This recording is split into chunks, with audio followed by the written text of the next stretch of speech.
A mysterious disappearance, a final text message, and a double murder. This is the story of Samuel Herr and Julie Kibuishi. On May 22, 2010, Steve Herr arrived at his son's, Samuel Herr's apartment in Costa Mesa, California. He hadn't heard from Sam in over 24 hours, which struck him as odd. He found the door unlocked and was greeted by an eerie silence. Steve called out to Sam but got no reply. He then walked into his son's bedroom where he made a startling discovery. Steve found a dead body, but it wasn't Sam. It belonged to a young woman, Julie Kibuishi. Police immediately set their sights on Sam as the prime suspect, despite his family and friends telling them he would never do such a thing. When the truth of what happened did come out, it revealed a story that was almost too bizarre to be true. In today's video, we will unravel the shocking and twisted story of Samuel Herr and Julie Kibuishi. Samuel Eliezer Herr was born on May 29, 1993, to parents Steve Herr and Raquel Kalberman. He was an only child due to his mother's difficult pregnancy with him. During his early teens, Sam went through a rough time and was treated for both obsessive-compulsive disorder and bulimia. Sam often hung out with a gang called Brown Familia. He was not made an official member but had friends with gang affiliations. On January 16, 2002, then 18-year-old Samuel Herr was involved in leading a rival gang member, 19-year-old Byron Benito, to a remote park under false pretense to smoke marijuana.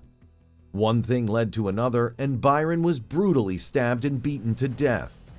Sam and 17 other men and women were accused of taking part in the gruesome murder. Authorities confirmed it was a trap, and Byron was attacked by a group of rival gang members, who were reportedly seeking revenge for a killing that took place just hours earlier.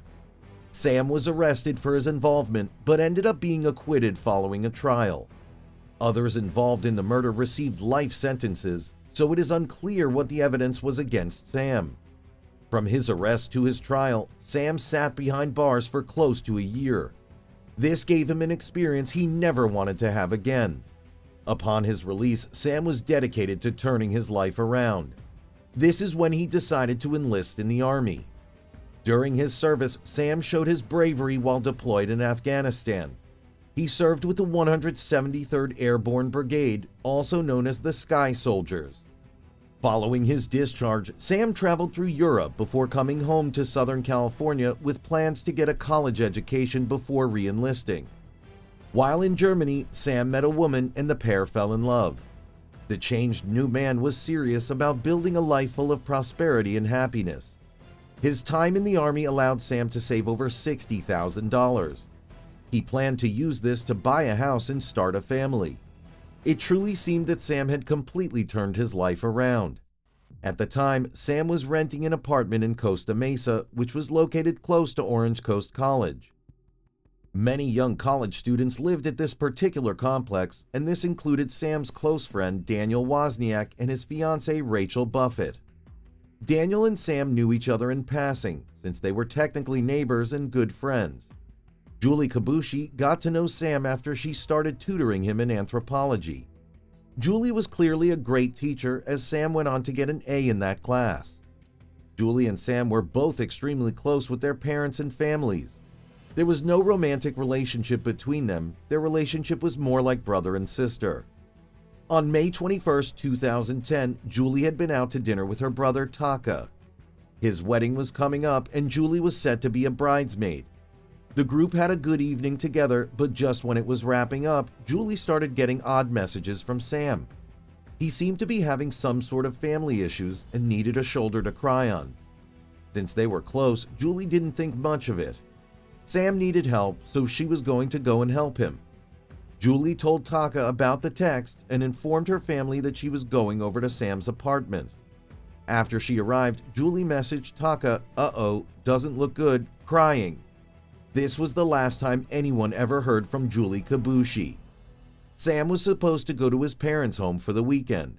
When Saturday came, his father grew worrisome.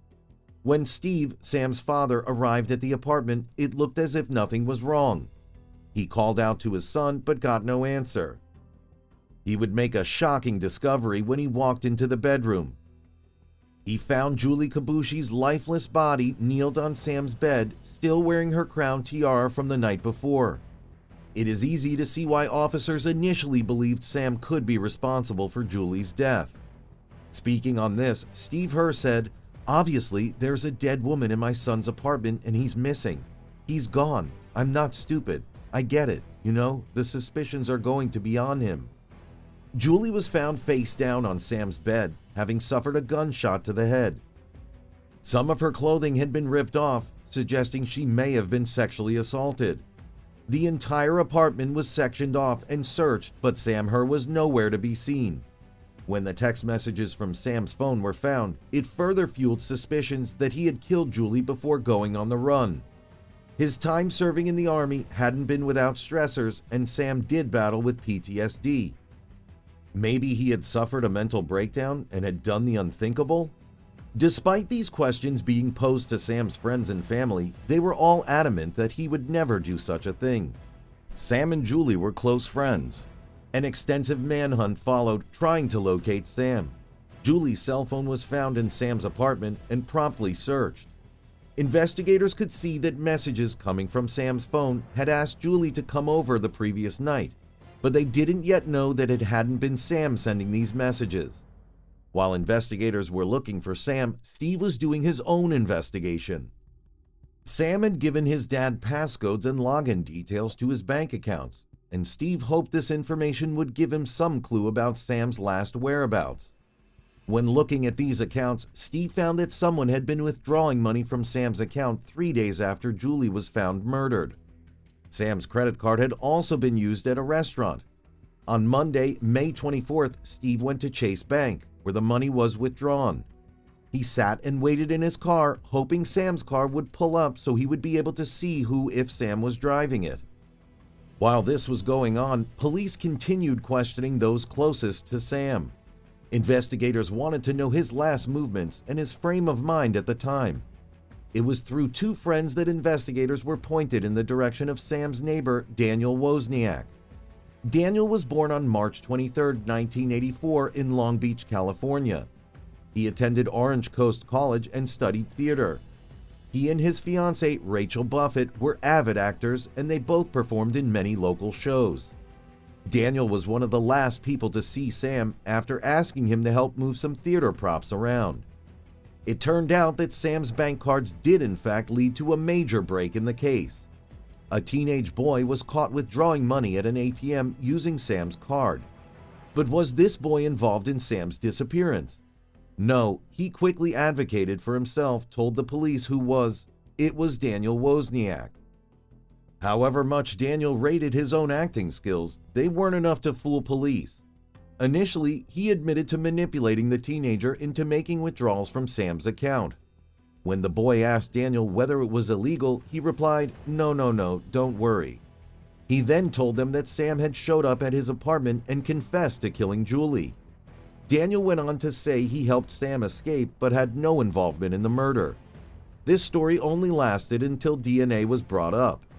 Daniel knew his DNA would be found at the scene, so he needed to change his story. "I saw the goddamn body. Is that what you want to hear? I was right over the body," he yelled at interrogators. "I didn't touch her. I didn't do anything. I saw 2 gunshots in her head." This information about the 2 gunshots surprised the investigator. At the apartment, only 1 gunshot wound was visible, and an autopsy revealed a second. This meant that Daniel was either there when Julie was shot, or he was the one who pulled the trigger. Following this initial investigation, Daniel was sent back to his holding cell. There, he called Rachel. All of these calls were recorded, and during the conversation, Rachel revealed that Daniel's brother had mentioned having incriminating evidence in his possession. It turned out that Daniel gave his brother the murder weapon to hide. Daniel begged Rachel not to mention this to the police. Rachel reminded Daniel that this was all being recorded and the authorities would listen in and hear the conversation. Once the call ended, Daniel called for a detective. He was ready to talk. "You said you wanted to talk to me. What's going on?" "I'm crazy and I did it. You did what? I killed Julie and I killed Sam. Okay. All right. I killed them both." All right. Sam came first. It was all just about the money. That was it. All right. 100%. Daniel Wozniak confessed to the murders of Julie Kibuishi and Samuel Herr. Sam, up until this point, had still been considered missing. Daniel lured Sam to the Los Alamitos Joint Forces Training Base's empty theater under the guise of helping him move some props. Sam just thought he was lending a close friend a helping hand. Instead, the whole thing had been a setup. Catching Sam off guard after luring him into an attic, Daniel shot him twice in the head before dismembering his body. Sam's body was found hidden in the attic of the theater. His head was found at El Dorado Park in Long Beach. But why? Why did this community theater man commit such a heinous act? The short answer is money. Daniel had worked out a plan to steal Sam's savings and pay for his upcoming wedding and honeymoon. At the time, Daniel was in significant debt and saw Sam's chunk of savings as his perfect way out of a jam. It really was just that callous. He killed Julie to purely cover up Sam's murder and point suspicion away from himself. Daniel Wozniak's trial began on September 2, 2015, and lasted for several weeks. He was tried in Orange County, California, and faced charges of 2 counts of first-degree murder as well as other related charges. During the trial, the prosecution presented evidence that Daniel had lured Samuel Herr to an empty theater at the Los Alamitos Joint Forces Training Base, where he shot and killed him. Daniel then dismembered Sam's body and scattered his remains in a nearby park. The prosecution also presented evidence that Daniel had lured in Julie Kibuishi to Sam's apartment, where he killed her and staged the scene to make it look like Sam had committed the murder. The defense argued that Daniel was not responsible for the murders due to his history of mental illness and drug abuse. They also claimed that Daniel had acted under the influence of his fiancée, Rachel Buffett, who they argued had manipulated him into committing the murders. After several weeks of testimony and evidence presented by both sides, the jury found Daniel Wozniak guilty on all counts. He was sentenced to death in September 2016. Speaking to his son's killer at the hearing, Steve told Daniel, "You, Dan, are a coward and a poster boy for the need for an effective death penalty in California." Julie's family remarked how they were able to close the worst chapter of their lives and move forward one step at a time. In January 2021, Daniel's death sentence was overturned by a federal judge who found that errors in the jury selection process had violated Daniel's constitutional rights. As of April 2023, Daniel remains in prison pending a new penalty phase trial to determine whether he will be sentenced to death or life in prison without the possibility of parole. There has been heavy debate as to whether Rachel Buffett knew what Daniel was going to do. In the end, she was convicted of being an accessory to murder and lying to police during the investigation. During the trial, the prosecutors argued that Rachel lied to police about her knowledge of Daniel's plans and had helped him cover up the crimes. This mainly focused on Rachel creating a fake alibi for Daniel and helping him dispose of evidence. In October 2019, a jury found Rachel Buffett guilty on 1 count of being an accessory to murder. She was subsequently sentenced to 32 months in state prison. During her sentencing hearing, Rachel read a statement. "I hope my silence hasn't been misinterpreted as callous. I'm also so sorry that any of my actions caused more pain to the Herr and Kabuishi families. I wish Sam and Julie were still here. I wish I could have done something to save them. I wish I'd never met Daniel Wozniak. I wish I'd never let him into my life. I wish I saw him for the liar and the manipulator that he was from day one. And I wish there was something I could do to fix this now. My heart goes out to the Herr and Kabuishi families, and they will always be in my thoughts and prayers." Rachel was subsequently spoken out of her alleged involvement in the crime and denies any involvement in the planning or execution of the murders. Daniel's brother, Timothy Wozniak, was also charged for being an accessory. He was sentenced to 3 years of informal probation. Daniel Wozniak was living above his means and could not afford his lifestyle. Instead of working hard and saving up money for his dream wedding and honeymoon, he chose to murder 2 innocent lives so he could make some quick cash. Samuel Herr showed that you can change your life around and set off on a new path. From his shaky start, he turned himself into a respectable man who had the hope of starting a family and serving his country again once he had finished his studies. Julie was a shining light to all who knew her. She was everything to her family and was unfortunately pulled into this sick plan for simply knowing Samuel Herr. They still had so much to live for, and Daniel Wozniak took that away. What were your thoughts on this case? Let us know down below.